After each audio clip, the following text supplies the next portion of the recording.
I'm with Eric Blomquist and Gabe Smoley from Summit. How are you guys doing today? Doing awesome. Fantastic. The fest just started, so you probably haven't had a chance to wander around the hall at all, but what did you guys bring? We've got just about everything that we offer right now. We've got all of our beers, our latest Unchained. We have our Oktoberfest seasonal and everything else we have all year round, so we've brought everything. So when I talked to the guys here last year, there were a bunch of things that were just about to happen. So you didn't have a tap room open yet. The new toy brewery had just arrived, hadn't even been installed yet. So first of all, how has it been playing with the new toy? The pilot system's awesome. It gives us an opportunity to kind of experiment with some different ingredients. We can do our Unchained beers on there now. Previously, we just had to build a recipe and go full scale with it. So now it gives us the opportunity to kind of tinker with a few things, the malt and hops and everything. So we've loved the pilot system. It also kind of ties into the tap room quite a bit because now we can do some limited small batch beers that we can pour at the tap room that won't be available anywhere else. So it's just another reason for people to come down to our tap room and try something they're not going to get anywhere else. So we're pretty excited about it. It's been a lot of fun. I mean, we're very experimental guys. I mean, we like to work with these new products, and this pilot system allows us to do just really small batches and very little risk, so we can just kind of do whatever we want.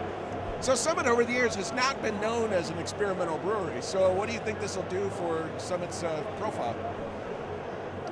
Well, I don't know. We'll see if it generates a little extra interest. I feel like we've always done a good job with our beers and been very consistent and tried to make a good beer for everybody. But we've got some creative people at our brewery too, and hopefully the people will start to notice that. Yeah, I agree. Every single one of the brewers have like a creative itch to them, so it's nice to be able to have the pilot system so we can do stuff kind of off the norm for us. We're really proud of the standard beers that we do because they fit styles perfectly, but now we can do stuff with the pilot system that we weren't able to do before because they can just be small batch beers. So it's awesome. It's a great opportunity for us. Well, and the standard beers you do are really good besides. So the tap room opened like 2 weeks ago. So I haven't made it over yet to see the tap room. How has it been? Greater than expected, yeah. I think. We had 500 people come through the first day on the grand opening, and 300 the following week, and now tomorrow will be only the third time we've done it. So it's only once a week on Fridays, 3 to 8. So it's a small little window out of the week. But so far, I think it's exceeded expectations. So we're pretty happy about it. And we didn't do too much either because we wanted it just to be like a community room. It's just everybody's welcome. You can bring your kids. You got a dog on a leash outside, you can bring a dog too. I mean, it's really a community room, and that's what we wanted it to be. So we've got the same tables there. It's open for everybody.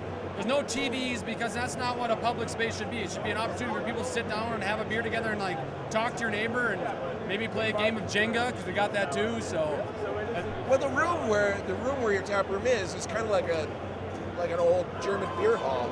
I mean, you got the long kind of picnic tables. It's just a big open space. Does it have that feel? Yeah, it's the same. Yeah, we haven't changed really the furniture in there. It's the same benches, same beer hall type benches and tables that we always have had. So that hasn't changed. Yeah, our Ratskeller's in a traditional German style, and people don't get that experience very often now. When they go to a bar or a pub, there's lots of TVs and flashing lights, and we didn't want our space to be like that. We wanted to maintain that traditional community space, and that was a very important part of opening the tap room. We spent a lot of time discussing what to do with the space, and we're very glad that we kind of left it the way it was so people can just, like I said, just kind of get to know your neighbor a little bit. So have you put any exciting beers on, any limited release in the tap room yet? Well, I mean, we put some of the, whatever casks we have that might be available. We've had some Foss kegs that we've just gotten in, some authentic German Foss kegs. We've also, we're looking at getting some from the pilot brew system put on. We haven't done that yet, but that'll be coming. So we've got a few things coming up. Yeah, now that we've kind of ramped it up a little bit, there'll be something unique every week for people. So, they'll be able to come down and try something new. Great. Well, I look forward to getting in to check it out. Like I said, I haven't made it yet. But, well, thank you guys for giving me a few minutes of your time. Enjoy the fest. Cheers.